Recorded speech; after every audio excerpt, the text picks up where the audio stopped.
Into it. So hello and welcome to joining. This event is part of Hello Future Live, which is a 7-week event of live events where we as Hello Future, alongside universities like Edge Hill, who we've got here today, are going to be talking about university and stuff you might want to know for when you're applying onto university or higher education. So yeah, this is the 3rd week so far, and I'm going to pass over to Abby now, who's going to talk about personal statements and interview skills. So thank you, Abby, and over to you. Yeah, good afternoon. Welcome to this Hello Future Live session on personal statements and interview skills. As Abby said, my name is also Abby and I work for the student recruitment team at Edge Hill University. So thank you very much for joining today and listening.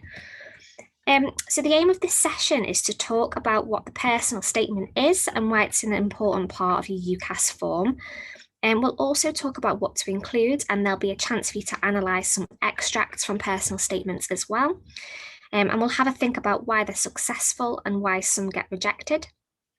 I'll also offer you some top tips on writing your personal statement, and this is something that you can hopefully consider over the coming weeks and months as you start to think about your application.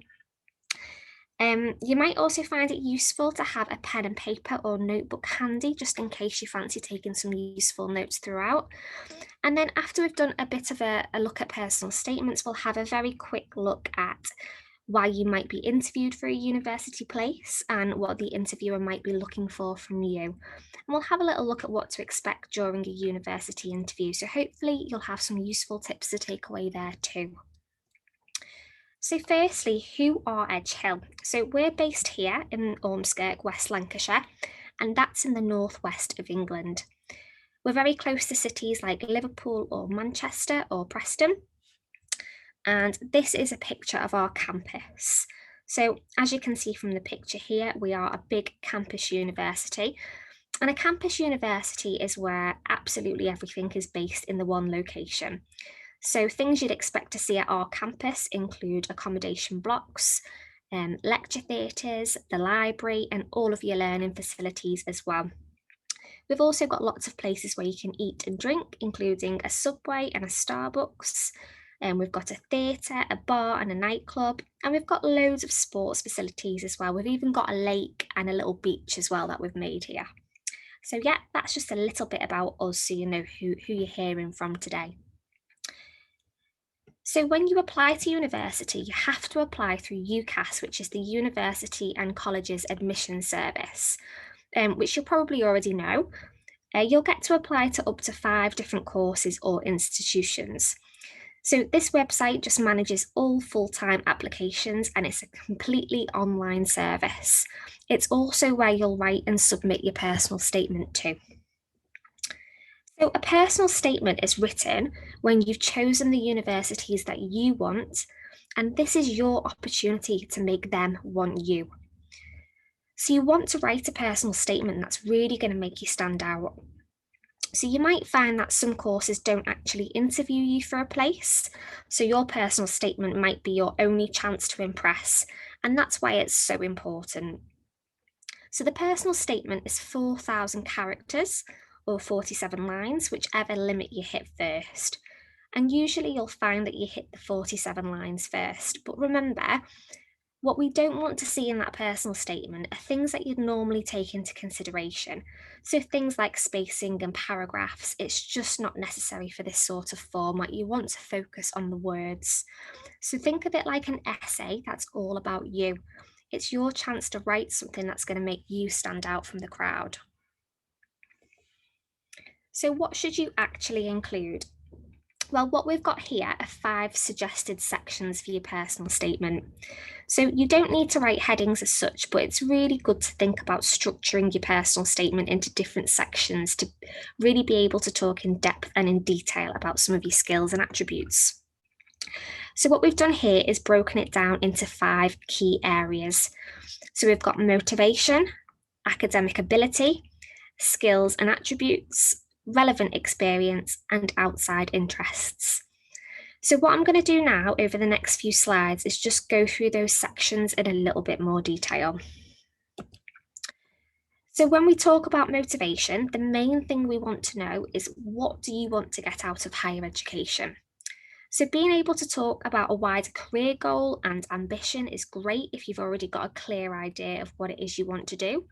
However, if you aren't 100% sure yet, then don't feel like you've got to lie or over exaggerate things just for the sake of the personal statement.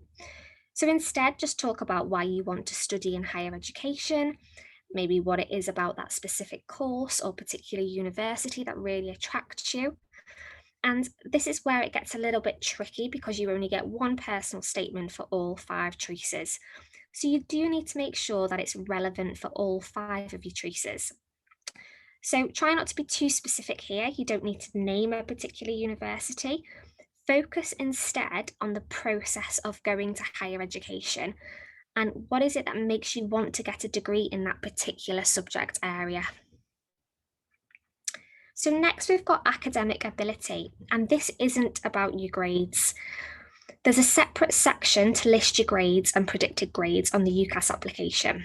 So this instead is about the topics that you've enjoyed studying and the ones that you're really looking forward to studying as well. So think about as well, maybe any challenges that you've overcome or your academic influences maybe. And be careful when you write about these because it's really, really important to be positive in that content.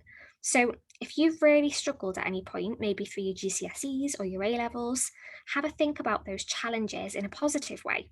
So how have you overcome them? What have you learned from those issues and challenges? So this is not about your grades. We can find out about your grades at another point in the application. So instead, use this section to talk to us about what would make you a really good student at university. Then we've got skills and attributes. So I think that your skills and attributes are by far the most important part of the personal statement. It really demonstrates what will make you unique as an individual. So you will have a wide range of skills that you will have gained, and you will have gained them differently as well. So make sure you communicate those skills according to the evidence or the experience that you have. So some really common skills and attributes to mention would be things like communication, time management, teamwork, critical thinking, independent learning and research, presentation skills, and problem solving skills too. So many of these I can think of from the top of my head that you'll already be doing right now whilst you're learning and studying from home.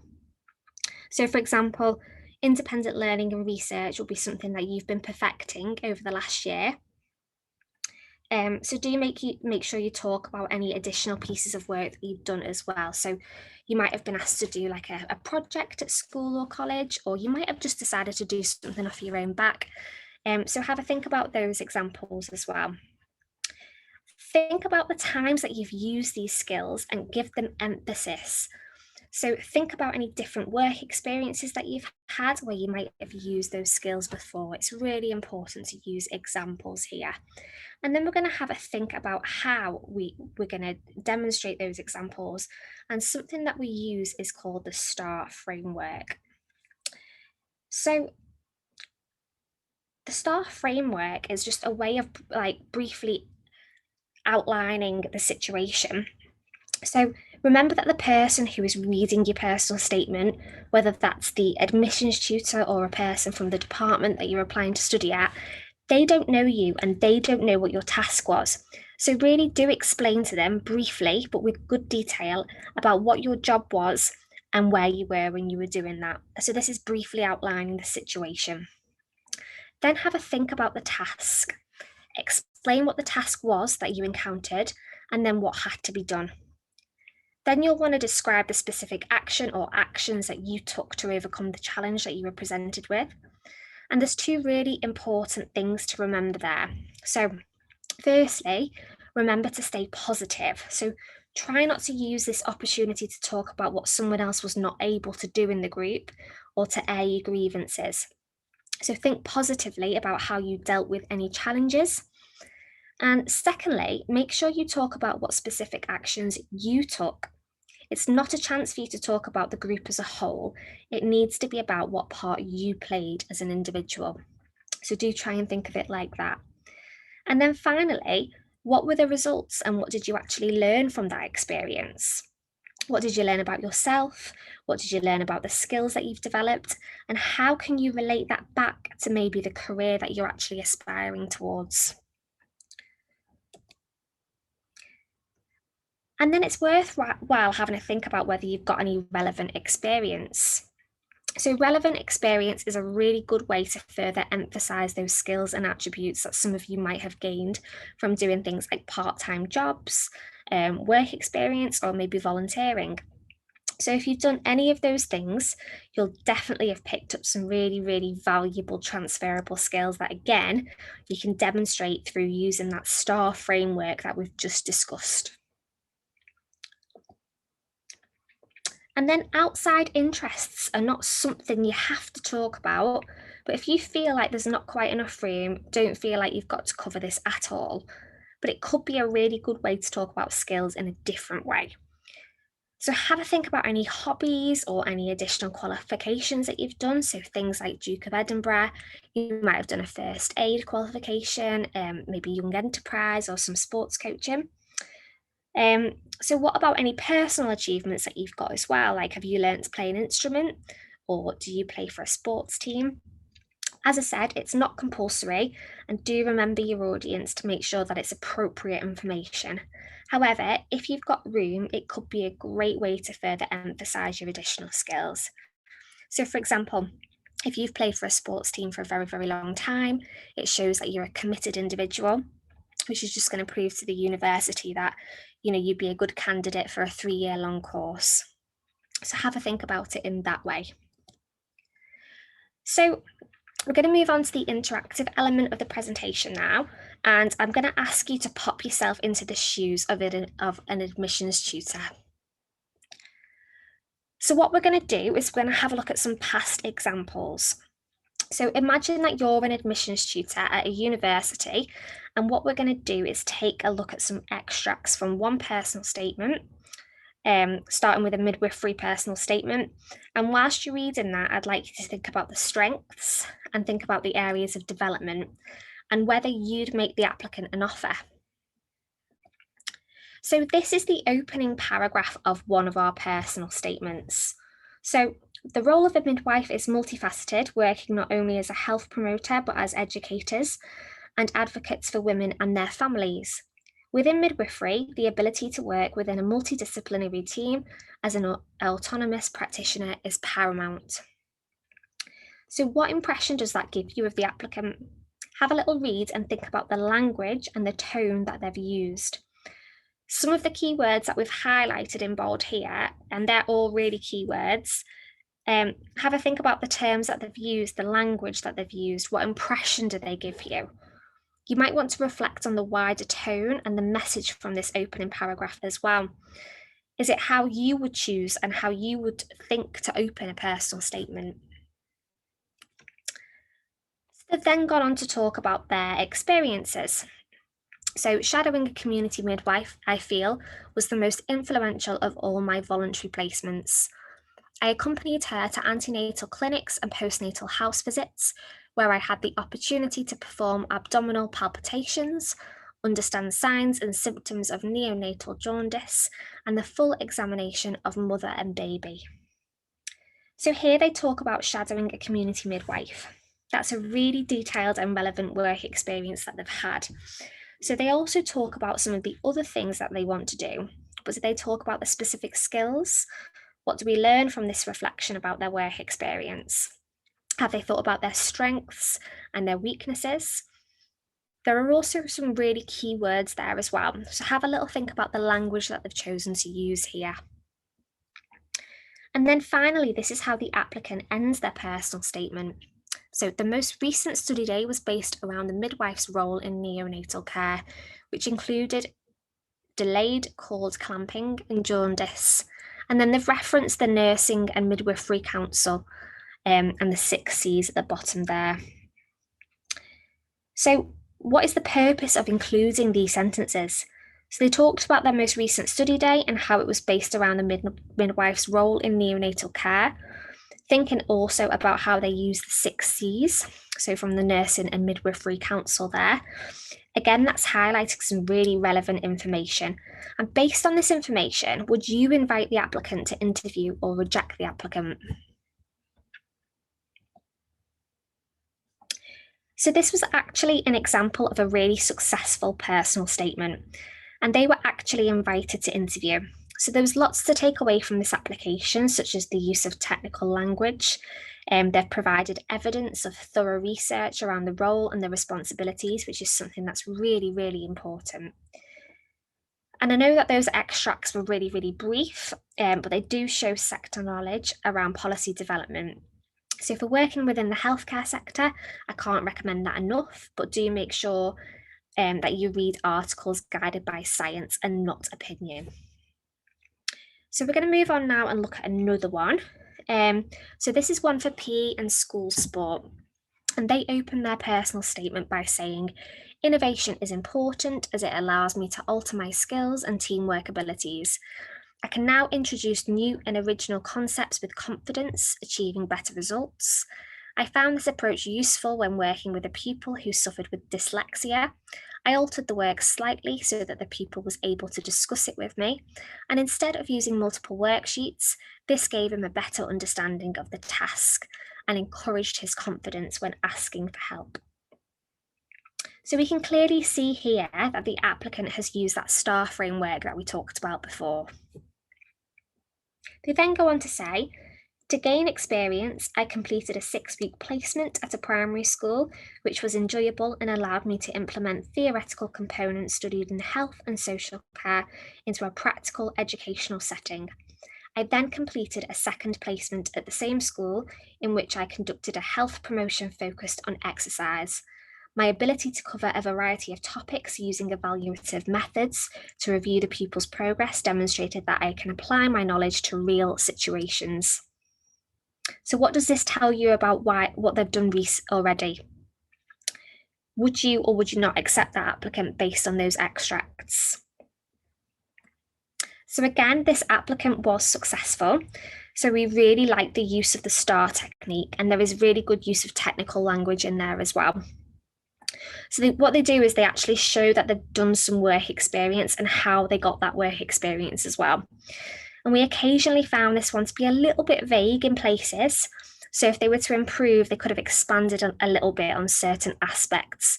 But on the whole, we thought it was a really good personal statement. And then finally, we're going to have a look at one for film and TV production. So this person says, I went to college and studied biology and healthcare, but I never really felt passionate about it. I persevered for a few months until I eventually knew that my heart wasn't in it and decided to leave the course with a plan to gain full-time employment until I figured out which career path to take. So what impression does this give us of the applicant? They then go on to say, although I didn't enjoy most of these jobs, I gained valuable experience from them. It showed that I quickly adapt to different work environments and find it easy to communicate with colleagues and customers alike. So what do we learn about their work experience from that statement? And then they go on to say, I feel as though I wasted a lot of time when I was younger, but I've got a real drive in me now, and I just want to knuckle down and not waste any more time. I know that the film industry is extremely difficult to break into, but I know I have the dedication, the enthusiasm, the passion, and a belief in myself to achieve my aims and goals. So what impression of this applicant does a summarising paragraph leave us with? So we actually didn't accept this one. We thought that there was a complete lack of passion for the film industry in there. So it takes a while for us to actually work out what they're wanting to apply to go on to do. It's wrote in quite a negative tone as well, we think. It doesn't really explain how the skills are relevant either, and it's a little bit unprofessional. But we did, however, like the fact that they do refer to their aims and ambitions, and you know that they have got some good skills in there somewhere, but they didn't really give us the level of personal statement that we'd be looking for. So hopefully you found that useful, having a little look at some successful and unsuccessful examples. And we're just going to move on now and look at some really key hints and tips for the personal statement. So firstly, give yourself plenty of time. So it's never too early to start thinking about and drafting your personal statement. And I definitely recommend that you write draft after draft after draft. As I've just said as well, make sure that you show your enthusiasm both for the course, for higher education, and for the role that you want to progress into. That's really, really important. Get other people to read it as well. You don't have to do this on your own. So if you've got careers advisors or personal tutors that are available to read your personal statement, then definitely send it to them, because they will have previously read loads of personal statements. So they'll be able to give you some really, really good advice about yours too. Be positive and stay relevant. This is hopefully a document or essay that shows why you're a skilled student and why you'd be an asset to any university. And make sure that you use those tools as well that universities give you to help guide you with writing those personal statements.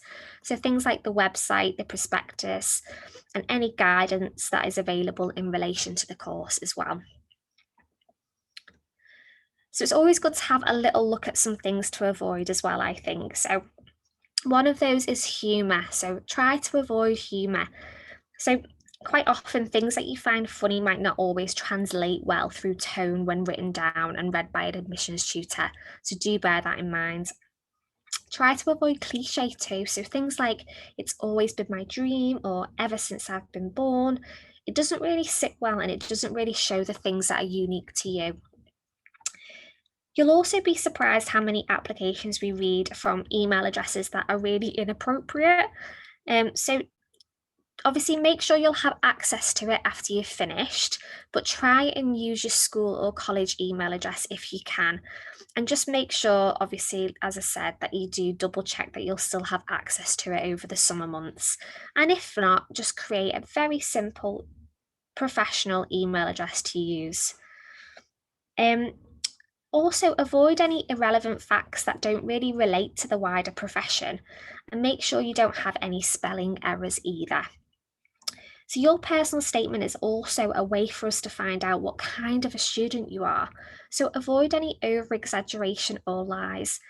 If you know what you want to do in the future, then it's definitely okay to refer to that, but try not to over-exaggerate or go into unnecessary detail because it's really not relevant at this stage. And avoid lists as well. Your personal statement should consist of a full, detailed sentences and paragraphs, and also avoid searching for quotes. So we're interested in what you have to say, not what others have said before. And quite a common mistake that students make is they'll search for a quote online and insert that into their personal statement because they think that looks good. But actually, we want to hear what you've got to say, not what other people have said before. And finally, as well, I think this one's really, really important. Don't include any excuses. It comes across as very, very negative. So, for example, excuses as to why you've not been able to get any work experience, because it really doesn't matter. Just use your words to focus on what it is that you have achieved already. Okay, so we've had a very quick look at personal statements, and we're just going to move on now and do a little bit on interviews. So why do universities want to interview you? So they might want to find out why you chose to apply to that university compared to others. They might also want to know why you want to study that particular course. They want to check that you are actually passionate about that subject area, and of course, assess whether that course is actually right for you. But it also gives you the chance to demonstrate to them why they should pick you as their student. So it gives you the opportunity to showcase your knowledge and your experience. And also for yourself to double check that the course is right for you as well. So over the next few slides, we're going to have a little look at some things that you could be doing before your interview to help you prepare. So first thing we would recommend doing is definitely researching and knowing what to expect during your interview. So make sure you find out exactly how your interview will look and take place. So information about your interview will usually be sent to you through the university's admissions team. And you'll need to accept your interview as well on Ucas track. So do bear that in mind. Also, check if you need to prepare anything before you start your interview, or if there's any tasks that you have to submit in advance of your interview. So read your instructions very, very carefully and make sure you prepare anything that you have to. You might find as well that you need to show photographic ID during the interview or in advance of the interview. So do check if you need to take anything with you, like your passport or your driving license as well. If you're not sure of anything though, it's absolutely no problem. Don't be afraid to get in touch with the university just to clarify and double check how your interview will actually look and see if they can send you any more information if you need it. I think if you're not prepared before your interview and something throws you off on the day, it's just going to make you more nervous. So it's best to ask those questions in advance and be super prepared. So in terms of preparing for your interview, if it's with us or another university, we've got some handy tips to share with you. So firstly, we would definitely say research the course and the university again. This will allow you to answer any questions that you've got confidently. You might also get asked questions like what facilities will you make the most out of, for example. So unless you've done your research again about the uni and you know exactly what the university offers, then you'll definitely struggle to answer questions like that. So definitely do that research beforehand and refresh your knowledge on what it is that university offers.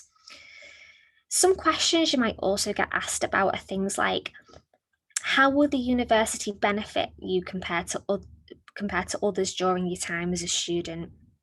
And things like, is there a certain module that really interests you? And of course, if you know someone who's already studying that course at university, that can be a really, really useful thing because you can ask them how they found it or about their experiences or what facilities they find useful or enjoy using. So do utilise anybody that you might know. And if not, you can actually make use of all the resources that the university already provides to aid that research. So simple things like the prospectus, the website, listening to talks and workshops, just like these ones that you've signed up to. All of these things are great for doing that pre-interview research. So have a little think as well when you are preparing for your interview. Start to reflect on your past experiences. So what experiences have you had already and what have you learned from them? Are there any relevant to that course that you want to apply to? And why does this make you stand out? So what about that experience will make you stand out against other applicants? So your experience is really, really relevant. Doesn't matter if it's paid work, unpaid work, voluntary work, school work, the length doesn't matter either, whether it's a day or just a year. Just make sure you reflect and that you're thinking about these different questions and how you might answer them.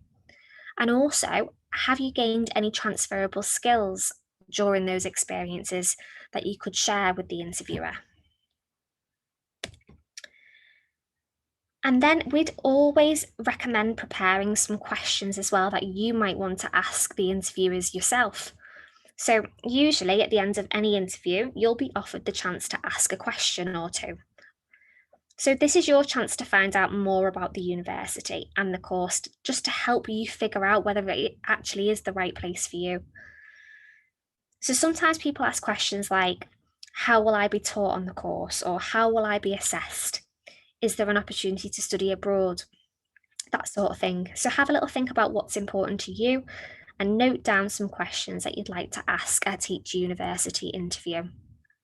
It also just shows that you are extra keen and eager as well, and you have got a really keen interest in actually going to that university. It just leaves them with a really good impression at the end. And then to help you feel prepared even more, you could ask your school or college careers team or your subject tutors if there is any possibility that you could have a mock interview. Mock interviews are amazing because they'll help you practice answering tricky questions, and after them, you'll usually get a chance to hear some feedback too.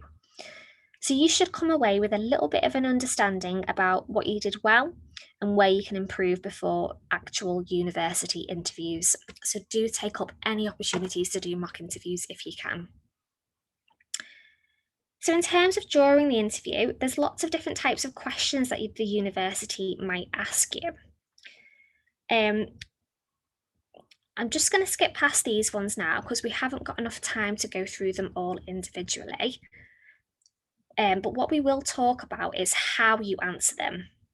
So just as we discussed previously in the personal statements section of this presentation, you should definitely utilize the STAR framework when you are saying your answers in an interview situation. So I won't go through it again now in full, but when you are answering any competency-based questions, it's really, really important that you're providing your examples and that you go through the situation, the task, the action or actions, and then the results as well. What I have got here is an example of a question that's been answered using the STAR framework. So we'll just read through it now. So in order to set the scene and describe the situation, the candidate has said, my classmate and I were due to give an important presentation, but my classmate, who had the resources, fell ill and was absent on the day. They then go on to describe the task, and they say, I needed to find alternative resources to support our presentation or find a way to adapt it successfully. And then they move on to talk about the action that they took. So they say, I asked our teacher if our presentation could be moved to a later slot to give me more time to prepare. I also asked a friend if they could help. And then finally, they go through the result and they say, our teacher was very understanding, the presentation went well, and I received good marks and feedback. So hopefully that example just goes to show how useful it is to follow that STAR framework. The answer is very clear, it's got just the right amount of detail, but it's still nice and succinct. It's very, very easy if you've not prepared answers in that way to sort of go off on a bit of a tangent, maybe waffle a little bit as well. So it's really good practice to start utilising that STAR framework. And then finally, once you've actually finished your interview, it's really important to spend a little bit of time to reflect on how the interview actually went. So is there anything that you'd change next time? So write down what you are happy with and what you'd like to improve on next time. These notes will be really, really helpful when you are actually preparing for another interview, because you can look back at your notes and remember what it was that you wanted to work on next time. So I really do recommend straight after the interview, on the very same day, making a note of how things went and any tips for next time, just because it's very, very easy to quickly forget if you leave it too long. And you will find those notes really, really useful when you're preparing for the next one. Okay, so just before we finish this session, let's quickly recap some key points about personal statements first. So firstly, use those 5 areas that we discussed as a guide, as a starting point. So we've got motivation, academic ability, skills and attributes, relevant experiences, and outside interests. Be as specific as possible. And remember that you've got 4,000 characters or 47 lines, whichever comes first. And finally, your one personal statement does go to all 5 choices. So do bear that in mind when you are making those choices, because your personal statement will need to be relevant for all of them. And then our checklist for interview preparation. So before the interview, obviously make sure you recap and double check the schedule of the day so you feel really prepared and relaxed in advance. Go back through your personal statement, because it's likely that they will ask you questions off the back of your personal statement as well. And it might have been a while since you've read it yourself. Research the course and research the university as well. It is very likely that you'll get asked questions specifically on why you've picked that university and that course. So it's really important to familiarise yourselves and remind yourself on why it is that you've chosen those. Identify the skills and experience and incorporate them into answers where possible. and take up any opportunities to do mock interviews. And of course, make sure you attend the interview in a nice, smart outfit as well. It is important to go in looking professional, as university is that sort of last step before you enter the world of work. And then during the interview, have confidence. You've been invited to that interview because you've impressed with your application. So you should have confidence in your ability to succeed. So remember that. Obviously, keep your answers short and concise. So a way of doing that is to start thinking about those examples in advance and practice using that STAR framework that we've been over. Don't be afraid to take a pause either if you need to. Everybody knows that interviews are super nerve-wracking experiences, and the interviewers have set aside that time for you. So they don't want you to rush through it. They want you to take your time. So if you need to take a minute to think about your answer, please do that. Collect your thoughts, and then you'll be in a better position to provide a more thorough, meaningful answer that way. Obviously, it's really important to show a passion for both the institution and the course. If you're going to apply to somewhere, obviously you want to apply to somewhere that you really, really want to go to, and a course that you're really, really passionate for, because you are going to be there for at least the next 3 years. So you want that passion to show through the interview as well. And don't over rehearse your answers either. They want to see the real you and your natural ability. So do bear that in mind. And then after as well, don't overthink the interview. We all come out of these things and wish that we'd done things differently. But do take that time to reflect on the experience and make a note of anything that went well or didn't go so well, so you can make sure you use those points to prepare for the next one. Okay, so that brings us to the end of the presentation now. There is a QR code on the screen here if you'd like to scan it. It just takes you to our Find Out More form, just in case you have got any interest in Edge Hill University whatsoever, or if you'd just like to access our resources as you carry on through your HE research. So by filling out that Find Out More form, you'll be kept in the loop about any courses, events, talks, things like that. So I'll leave that on the screen for just a moment. I don't know, Abby, whether you want to ask Ewan if he's got any questions. Thank you for that, Abby. It's been really great to hear all them key points, and I'd definitely say looking over the STAR technique and any mock interviews in, if you can, is really important. If you have got any questions, if you want to just pop them in the chat box and I can read them out for you, I'll give you a couple of seconds to do that now. But if not, you can contact Edge Hill with all the information that's on the screen right now, or you can also contact us here at Hello Future by just heading over to our website. Fab. Thank you so much, Abby. I'm just going to move over to the next slide, which is just a list of our upcoming open days as well.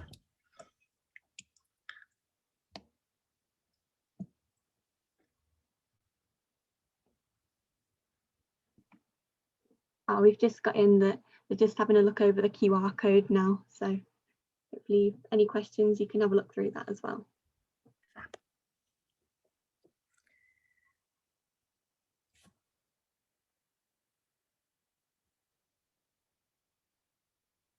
Great, and that's everything. Just like to remind you that we still have more Hello Future Live events coming up. So next week we have the transitions section of Hello Future Live, where we'll be talking more about student life. There's another presentation from Edge Hill on there if you'd like to come along to that. There's also more sessions with ourselves and Lancaster University that you might find useful for coming over to. Yeah, and any questions, just feel free to head over to our website or Edge Hill's website and ask whoever you would like.